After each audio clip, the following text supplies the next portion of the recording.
ब्रह्मा जी का सिर कट गया था। काल भैरव को भगवान शंकर ने प्रकट कर दिया था और काल भैरव ने जाकर ब्रह्मा जी को अपने हाथ की उंगली का नख तोड़कर उनका शीश काट दिया था।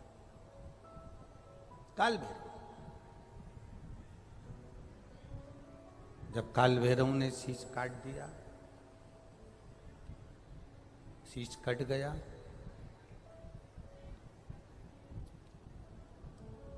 भैरव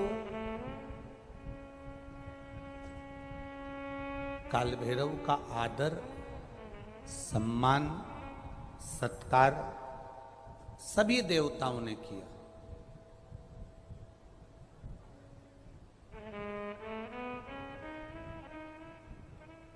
भैरव क्षेत्र का देवता होता है। भैरव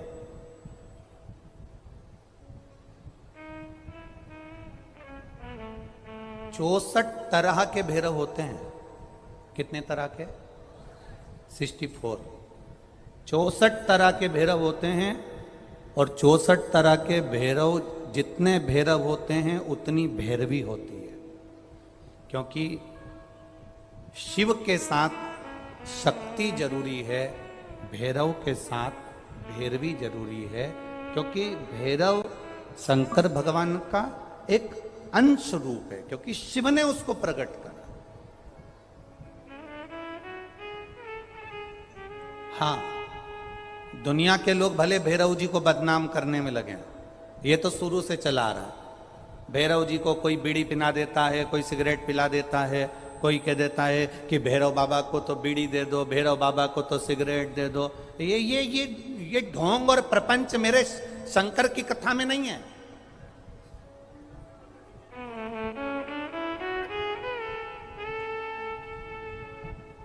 शिव का एक अंश है भैरव। काल भैरव जो प्रकट हुआ वो शंकर भगवान का एक अंश है।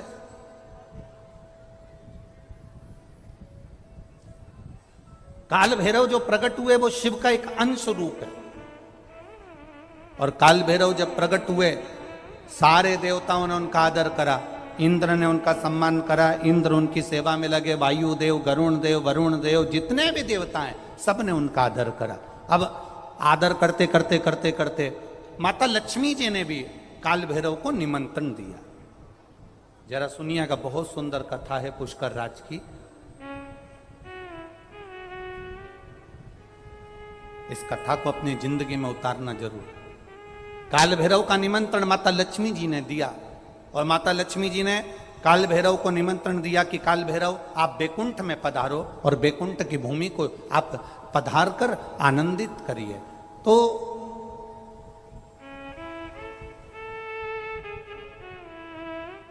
काल भैरव का काम क्या है? काल भैरव का कार्य क्या है? ये यहाँ राजस्थान की भूमि पर तो वैसे भी भैरू जी के मंदिर बहुत है। बोलो सही है कि गलत है? और पूरी दुनिया में जितनी भी, पूरी भारत की भूमि पर दुनिया के लोग कहीं पर भी लें, कहीं पर भी रहें, पर भैरू पूजने के लिए हमारे राजस्थान में आते जरूर हैं। भले वो कभी भी आए, पर राजस्थान में आकर भैरू पूज कर जाते ही हैं।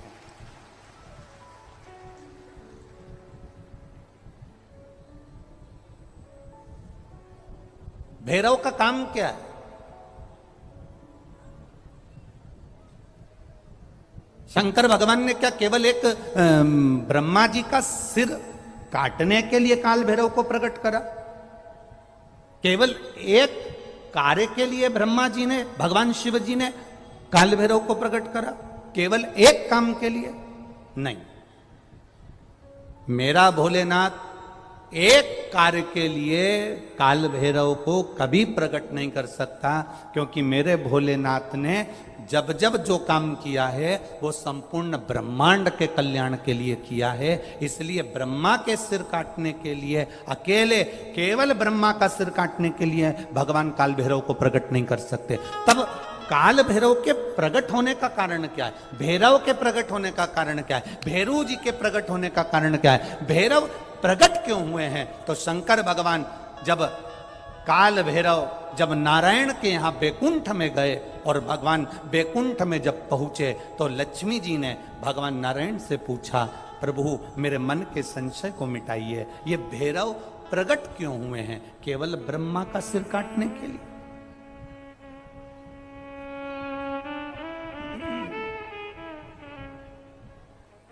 क्या ये ब्रह्मा जी का सिर काटने के लिए प्रकट हुए? आखिर भैरव प्रकट क्यों हुए? केवल एक ब्रह्मा का सिर काटने के लिए? भगवान विष्णु ने कहा नहीं, केवल ब्रह्मा का सिर काटने के लिए काल भैरव नहीं प्रकटे। लक्ष्मी सुनो, आज मैं तुम्हें सुनाता हूं काल भैरव भगवान शंकर ने क्यों प्रकट करा। उसका कारण केवल एक है। जब देव अधिदेव महादेव अपने नेत्र बंद कर कर बैठ जाते हैं और समाधि में लीन हो जाते हैं, साधना में लीन हो जाते हैं, तब काल भैरव का दायित्व बढ़ जाता है। भैरव का दायित्व बढ़ जाता है। और भैरव का क्या दायित्व बढ़ता है? तो सुनो लक्ष्मी, भैरव का दायित्व यह बढ़ जाता है कि जो शंकर के शिवालय में पहुंचता है, जो शंकर के शिवालय में पांव रखता है, जो शंकर के शिवालय में अंदर पहुंचकर शिवालय में अपना चरण रखते रखते रखते रखते देहली से जब अंदर जाता है और शिवालय में शंकर भगवान के शिवलिंग की आराधना करता है, जल चढ़ाता है, शमी पत्र चढ़ाता है, बेल पत्र चढ़ाता है, कमल पुष्प चढ़ाता है, भगवान की श्रृंगार कर कर चंदन अबीर गंध से जो पूजन करता है भगवान की, जब वो अंदर प्रवेश करता है तो भैरव का दायित्व ये हो जाता है कि उसके दुख को भैरव उसी समय पर भक्षण कर लेता है और उसको सुख देकर भेज देता है। ये भैरव का समझ लें कि जैसे अष्टमी तिथि या नौमी तिथि किसी भी महीने की, चाहे शुक्ल पक्ष की हो चाहे कृष्ण पक्ष की हो, अष्टमी और नौमी तिथि ये दो तिथियां ऐसी हैं, मान लो तुम्हारा पैसा तुमने किसी को दिया 5 लाख 4 लाख 3 लाख 10 लाख 8 लाख 2 लाख 50,000 25,000 20,000 40,000 और वो पैसा नहीं दे रहा आपको, आप हार गए कह के कर, फोन लगा लगा कर, भैया दे दे रहे, परेशानी है, दे दे रहे भैया, हम तो परेशान हो गए, और हार गए, नहीं मिल रहा, बहुत परेशान। तो महाराज किसी भी अष्टमी या नौमी तिथि के दिन आप मां जगतजननी जगदम्बा का शिव के साथ में शिव शक्ति का स्मरण कर कर देवी के नाम की 9 आहुतियां सूखे बीले की, मतलब बीला जो सूख चुका है, फल जो सूख चुका है, उसकी 9 आहुतियां अग्नि में शंकर और सती के नाम से, शंकर और शिव के नाम से समर्पित करें। और आखिरी आहुति जो समर्पित करें उसमें थोड़ा सा भाग तिल का, और तिल भी काली नहीं चढ़ती उसमें, श्वेत तिल का भाग उसके साथ लगाकर समर्पित करें और जिससे धन लेना है उसका नाम लेकर वो समर्पित करें महाराज, उसको सुध आएगी और वो पैसा किसी भी हाल में आपके हाथ में थमाकर जाएगा ही। शादी नहीं हो रही है, बहुत समय से लगन देख रहे हो, शादी नहीं हो रही, बहुत समय से परेशान हो गए कि विवाह ही नहीं हो रहा, हम तो टेंशन में पड़ गए, लड़की 28 साल 30 साल का लड़का हो गया, विवाह नहीं हो रहा, कुछ मत करो। अष्टमी तिथि आए तो अशोक सुंदरी वाली जो जगह है वहां पर हल्दी की 7 बिंदियां लगा दो, लड़का लड़की का हाथ उस बिंदी पर रखवा दो, उसका नाम गोत्र बोलो, उसी हल्दी में उसके हाथ पीले करवा दो और पीपल के पेड़ पर उस हाथ के 5 छापे पड़वा दो, 3 महीने में विवाह पक्का हो जाता है महाराज। उसका इतना, अशोक सुंदरी के उस हल्दी का इतना प्रमाण,